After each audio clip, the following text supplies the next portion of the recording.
Welcome to the Membership Guys podcast. Kick-ass advice and tips for membership site owners. What's up everyone, Mike Morrison here from the Membership Guys. Thank you for joining me for episode 134 of the Membership Guys podcast. This is the place to be for proven practical tips and advice on growing a successful membership website. I so truly appreciate you spending part of your day with me, and you're going to be glad that you did, because today I'm talking about ways in which you can make more money with your membership website. So I have 7 things that you could do to make more money from your membership, and more importantly than that, I've also got a few things that you absolutely should not do if you're looking for different revenue channels and different revenue streams as a membership site owner. So let's start off with some of the obvious stuff, some of the stuff that's closest to home for you as a membership site owner. The first way of making more money with your membership is to improve the growth of your membership. That makes sense, right? So if you want to make more money from your membership, get more members and do a better job of keeping them. Easy, done and dusted. Surely that's all I need to say, right? It seems obvious, but actually so often people get distracted by the shiny objects that you see so many of these online business gurus talking about, that they forget that often the key to making more money in their business lies closest to home. Simply improving what they already have in place. So look at ways in which you can improve your email sequences to get better conversions. Look at ways in which you can get more traffic to your website if your website happens to convert well. If your website doesn't convert, look at ways of making it convert better.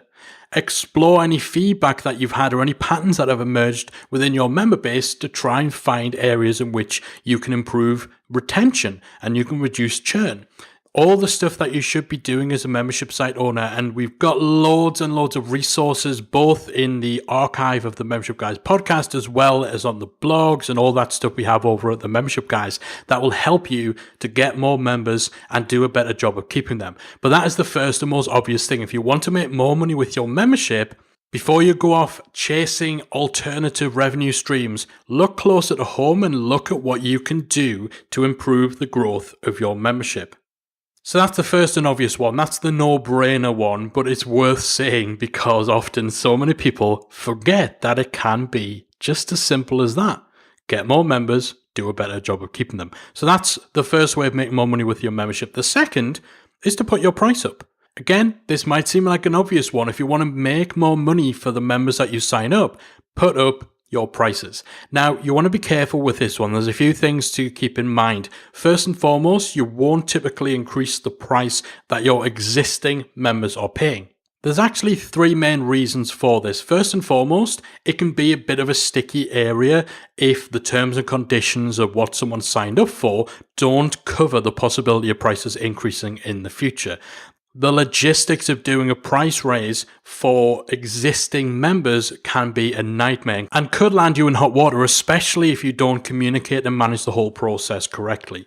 Secondly, is that most membership sites that certainly a lot of our listeners and a lot of our audience are working with will typically use payment providers such as PayPal or Stripe, who actually don't make it easy and in some cases don't make it even possible to increase the recurring payment that an existing subscriber is paying.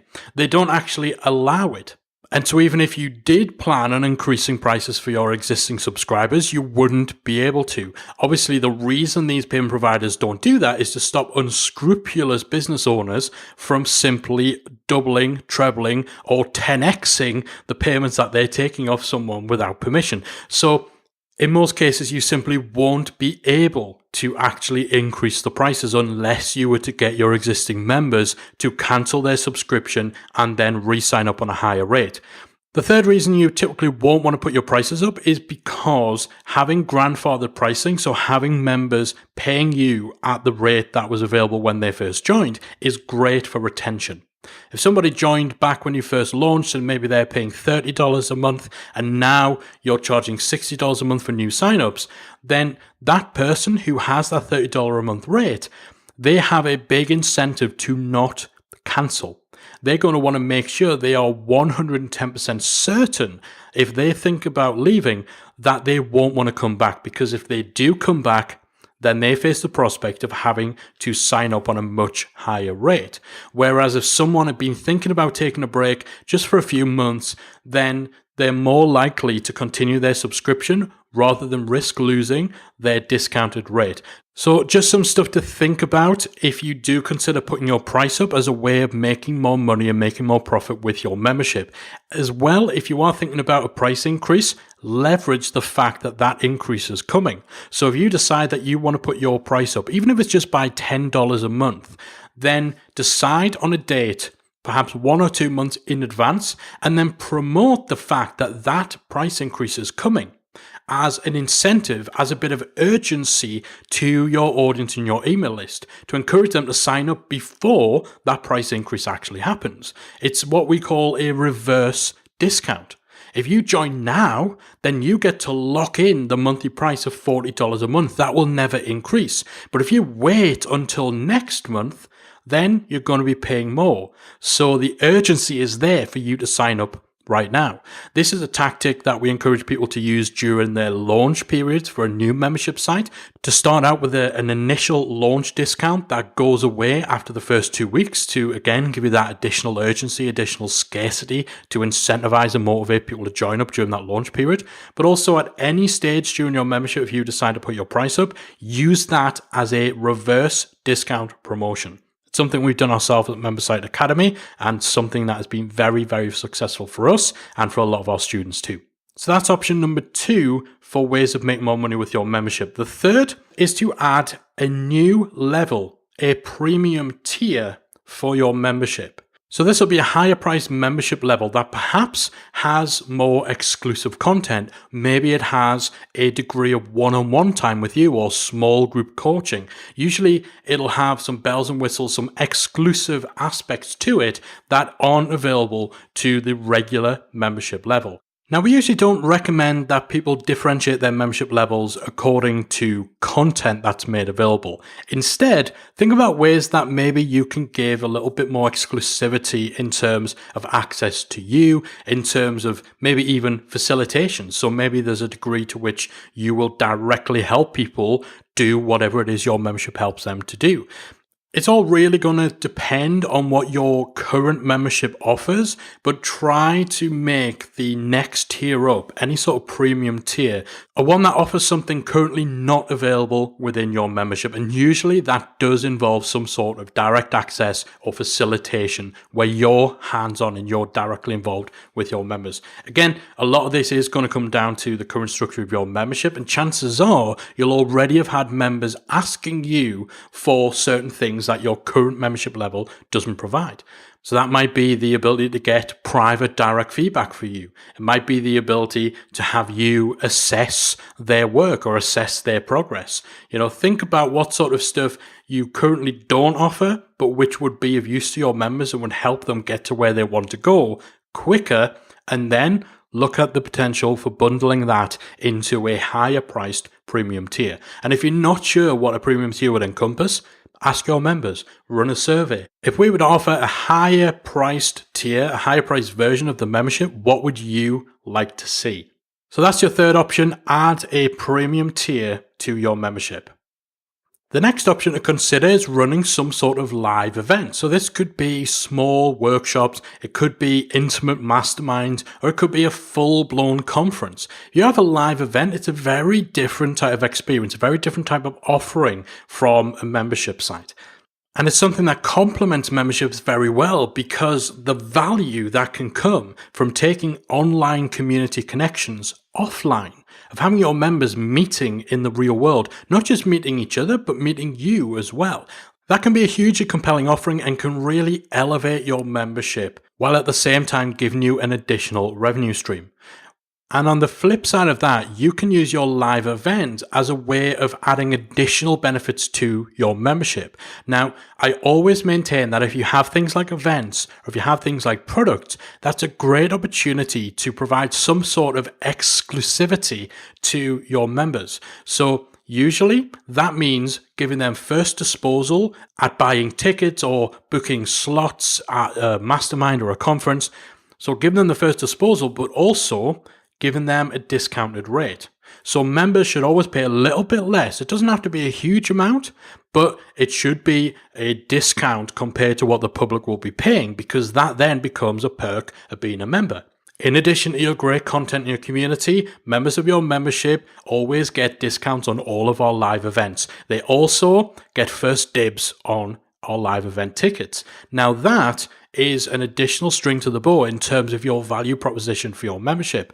So that's getting a little bit off track, because obviously we're talking primarily about how to make more money with your membership, but having that additional string to the bow, that adds a little bit more to the value exchange, which is an important part in making sure members stick around long term. So again, it can be something that will work well, not just for bringing in new money, but also hanging on to the recurring revenue that you're getting from existing subscribers too, by having those live event discounts and priority access as a feature of being a member of your site. So think about whether running live events would be something that would fit with your audience or fit with you logistically. It's a particularly good strategy for anyone who does any sort of traveling. If you go to industry conferences, it just makes sense to try to have some sort of live event, even if it's just a small group mastermind, tagged onto the back of it, particularly if those are events where your members or your audience are going to be in attendance anyway.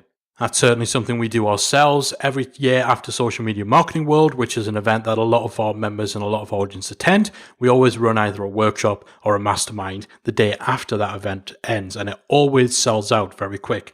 And of course, we always offer those seats to our members first, and our members always get the preferential rate compared to what it would sell for if going to the public. So that's the fourth way you can make more money with your membership, running a live event.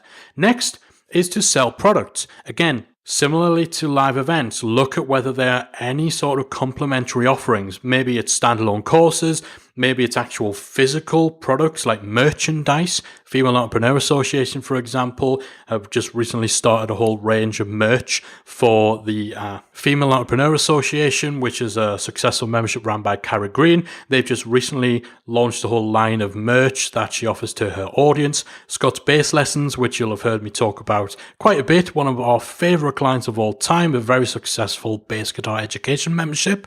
They have their own custom branded guitar straps and all that sort of stuff that they sell to their audience and their member base as well. So look for opportunities to bring other products into the mix, whether they're digital products, whether they're physical products.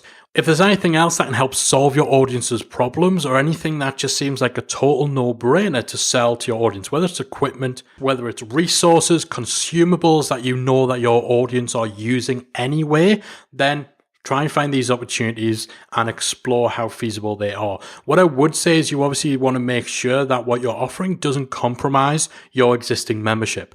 So if your members have a reasonable expectation that any content you produce, any courses you produce will be available inside the membership, then it's going to be a bit of friction if you then produce a separate course and ask them to pay more for it. You will get a lot of kickback on that, and that's something that we've seen happen with other memberships and with other people, where they've tried charging for something that typically members would expect to get as part of their membership. Now, a lot of that comes down to communication, and a lot of that comes down to how you position what you're actually selling. So just keep that in mind. It can be tricky waters to navigate if what you're selling is something that there's even a chance that one or two of your members might expect to be receiving as part of their membership. You definitely want to make sure that any sort of products that you are selling have relevancy to your audience. Otherwise, you're probably just going to rub them up the wrong way if you're constantly nudging them to buy something that just doesn't make sense in the context of why they joined your membership. Now, depending on how your membership is actually set up, then having other products on sale, again, this is something you can leverage pretty much in the same way as we talked about with live events. If you're using a membership plugin like WooCommerce, for example, that gives you the ability to make it so that your logged in members, so subscribers to your membership, get a standing discount or a member special price or a special member-only price on anything that otherwise would be more expensive when sold to the public. So you can have an e-commerce store selling products to anybody, not just restricted to members, although again, that's another area you could leverage. You can make certain products available exclusively to members or available to members early, but you can have that e-commerce store with your public-facing price, and then maybe it's a standing 10% discount or something like that on all of your products that your members get. That's another perk that you can promote to the public to encourage them to join your membership. Not only do members get all this awesome content, not only do they get discounts on all of our live events, you also get 10% off all of our other products as well. You're just stacking on those benefits of being members, which again, not only gives you additional revenue streams through the products you're selling, but makes your value proposition of your membership more compelling, which is going to help bring in more members, and it's going to help with retention too. So all of this stuff works together in tandem with each other. The sixth way to make more money with your membership is through affiliate commissions. So this is where you get paid a commission, a percentage kickback, so to speak, on any products, services, or software that you refer your members or your audience to. So this one can be a little tricky because quite often in the world of affiliate marketing, people are primarily being motivated by the commission on offer with very little consideration as to whether the product or the service that they're pimping, they're promoting to their audience is actually any good or is actually the sort of thing that they truly believe their audience or their members should be using. Now that's bad enough, but it becomes even worse if you're promoting stuff that you don't really believe in or that you're only promoting because of the commission and you're doing it to your paying members. Your members pay to get value from you. They don't pay to be a captive audience for you to pitch everybody's stuff to. There's actually one fairly high-ish profile membership that I will not name where they do that to a frustrating degree, where their content, and I'm doing air quotes as I say the word content, their content is basically 50% made up of thinly veiled promotions for their friends' rubbish courses. So these are courses that they're getting 50% commission on. They're $2,000 courses. So they're getting $1,000 a pop for shilling this stuff to their members in the guise of providing valuable content. And the whole thing's just a bit seedy and a bit unseemly, and it's the typical snake oil kind of sleazy stuff. There's two real golden rules, I think, when it comes to earning affiliate commission within your membership and from your member base. First is context. So is the product or the service or whatever it is that you're talking about, that you're linking to, does it actually make sense in the context of the piece of training material you're doing or the webinar, the course, or the tutorial? Are you mentioning it because it is actually relevant to teaching a particular process or implementing a strategy that you're teaching and so on? So the context in which you are mentioning these third-party services, these courses, these pieces of software, these tools, doesn't actually make sense. And the second most important rule is, would you be linking or promoting or mentioning this other product if there was no commission on the table? So that's the rule that we pretty much live by when it comes to earning affiliate commission within our audience, from our member base or anything like that. If you could not link out to another site, to another product or whatever, would you A, still be creating that piece of member content, and B, still be actually mentioning that related product or service? If the answer is no to either of those, then you probably shouldn't be doing it. So for ourselves, we earn affiliate commission from membership plugins, from web hosting companies and so on. But those plugins and those companies are only mentioned where they make sense, in pieces of content where we'd be talking about it anyway. and where we'd be mentioning or recommending certain plugins or certain options, regardless of whether there was any commission on the table at all. We have courses inside the academy that show people how to set up all the different membership plugins. We've got courses for plugins that offer affiliate commission. We've got courses for plugins that don't offer affiliate commission. None of them are given greater priority to the others. The affiliate commission is completely inconsequential. And that is absolutely the way that it should be, because if you're compromising the ability of your members to get the results they want, if you're leading them down the wrong path or making poor recommendations purely because you're being incentivized, then they will spot it, they will call you on it, and they will cancel. So earning affiliate commission is a great way of making additional money with your membership, but it shouldn't compromise the manner in which you serve your members. If the objective of creating a piece of content, delivering a live session or what have you is primarily to drive affiliate commissions rather than to serve members, you are doing it wrong. But there absolutely is a way of earning affiliate commission without screwing over your members. So if you go about it the right way, then it can be a great additional revenue stream for your membership. The final way of making more money with your membership is by offering additional services. So actually providing a service to your members that helps them to implement what you're teaching or actually does it for them. So most memberships are DIY, they're do it yourself. You're giving people the education, you're giving them the tools, you're giving people frameworks, programs, support, and all that sort of stuff. But ultimately, it's down to them to take what you're giving them, go away, and put it into practice.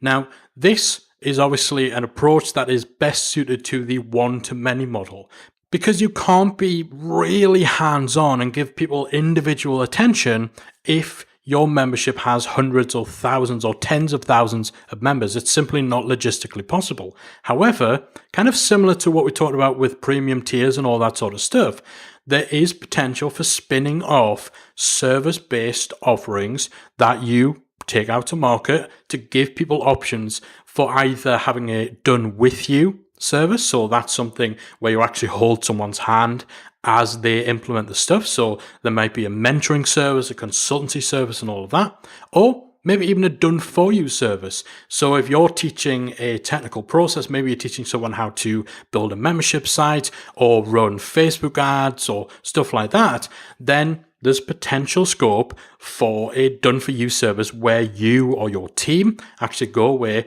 and you build that website, or you manage the Facebook ad campaigns and you set all of that sort of stuff up.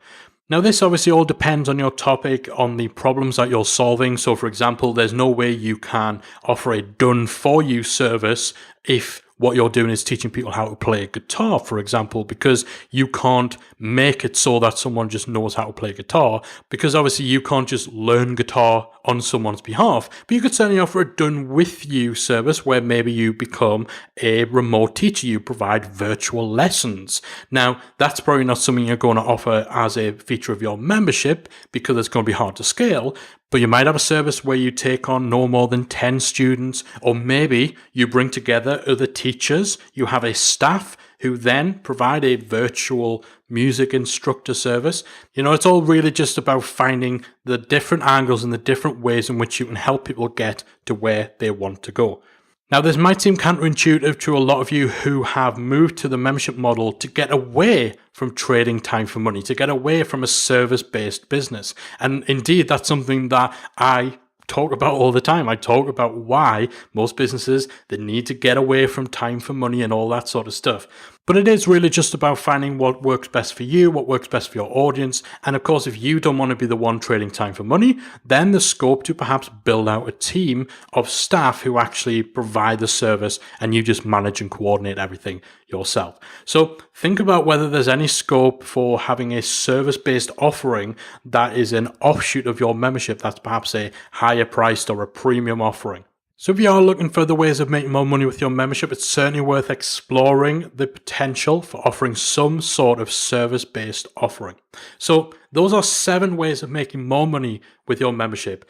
So number 1, the no-brainer, the obvious one, improve your growth. Get more members and do a better job of keeping them. Simple, right? Second, put your price up, but obviously be careful and be aware of the implications for existing members. Make sure that those guys know that they're going to be keeping the price they originally signed up for, and make sure you're leveraging the upcoming price increase as a promotional opportunity. Number 3, add a higher level premium tier to your membership. Typically, remember, don't differentiate membership levels according to content. Find some other element that you can bring to the table that justifies a higher price point. 4, think about offering live events. These can work very well in tandem with memberships. 5, sell some sort of product, either digital or physical, that complements your members very well. And if you have the right sort of technical setup, then think about having a way for your members to get a standing discount on all your products. This adds a great extra perk to your membership offering. 6th is to look for opportunities to earn affiliate commissions. But remember, golden rule, if you wouldn't promote that product or that service if affiliate commission weren't being offered, then don't do it just because you're being incentivized. And then finally, explore opportunities for a service-based offering, so a done for you or a done with you service that again will complement your membership. So those are the 7 core ways to make more money with your membership. I want to wrap up just by talking about 3 things that you shouldn't do if you're looking to explore other revenue streams. First and foremost, don't sell adverts on your site. Definitely not on your membership site. So don't sell adverts or don't place like Google ads or anything like that on your main site, so your blog, and certainly not inside your membership. It majorly cheapens your brand, your image, and what have you. And usually the revenue you get from them really isn't worth the detrimental effect that they can have. Second thing not to do is I generally wouldn't recommend people take sponsorship for a paid membership website. Again, there's something about that when we're talking about a paid product, someone's actually paying you money to be a part of your membership, to then also have sponsors does cheapen it, in my personal opinion. It's also going to raise some questions about impartiality as well. You know, if your membership site is sponsored by Coca-Cola, then obviously you're never going to mention Pepsi, even if you think Pepsi's the better drink, or your members would be better served drinking Pepsi, or your members are asking about Pepsi. You know, there's so many potential tricky areas when you are financially sponsored, financially backed by a third-party company. Not to mention, they may actually turn around and put restrictions or requirements on what you actually put out there in your site. Again, the revenue from your membership should far exceed the potential sponsorship income.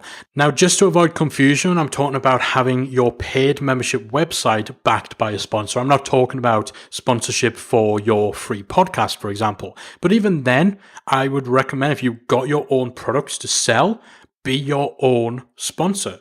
If you're going to give 30 seconds to promote someone's product, why not use that 30 seconds to promote your own product, right? And the third thing I'd recommend that you don't do is run joint venture promotions inside your membership. So we kind of covered a lot of this ground when we're talking about affiliate commission.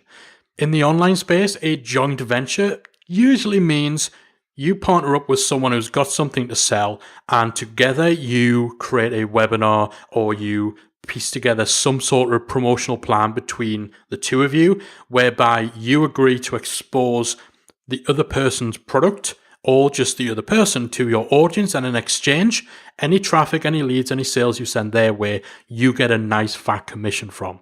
I've already discussed, again, there's one membership in particular always comes to mind that really does this, and it's not serving your members. It's cheap, it's tacky. Most of the cases where this sort of stuff goes on, the product being sold is rubbish, my personal opinion and experience, but really keep this stuff away from your paying members. People aren't paying to be subjected to constant sales pitches for other people's stuff. Surely your membership should be enough, right? Now, there will no doubt be people listening to this who disagree. There's certainly a way of doing this ethically, of having these sort of partnerships and allowing your members to benefit from the fact that you are coming together with someone else and all that. But you know what? Most people who do this don't do it ethically. That's just the reality of it. So if in doubt, keep this sort of stuff away from your paying members. Just my personal opinion. And that's it for this week. Hopefully there's some stuff in there that's going to encourage you to explore one or two new avenues for increasing how much you make, either directly from your membership or with stuff that complements your membership. I'd love, as always, to hear your own thoughts, your own feedback, if you have multiple revenue streams going on with your membership business, or if you tried one of these things before and it's either worked very well or it's failed, or you've been part of a membership and you've seen this stuff in action. I'd love to hear any and all thoughts and contributions over in our Facebook group. You can either search for Membership Mastermind on Facebook or type in talkmemberships.com to your browser and that will redirect you through to our Facebook group. We've got about 6,500 membership site owners in there. I would love to hear from you on your thoughts on this episode about how you're making more money with your membership. Thanks again so much for joining me. Hopefully it has been worth your while. I'll be back again next week with another installment of the Membership Guys podcast. If you've enjoyed today's episode of the Membership Guys podcast, we invite you to check out the membersiteacademy.com. The Membersite Academy is the essential resource for anyone at any stage of starting, growing, and running a membership website. So whether you're still figuring out what your idea is going to be, or whether your website is already up and running and you're just looking for ways to grow it and attract new members, then the Membersite Academy can help you to get to the next level. With our extensive course library, monthly training, exclusive member-only discounts, perks and tools, and a supportive, active community to help you along the way with feedback, encouragement and advice, the Membersite Academy is the perfect place to be for anyone looking to start, manage and grow a successful membership website. So check it out at membersiteacademy.com.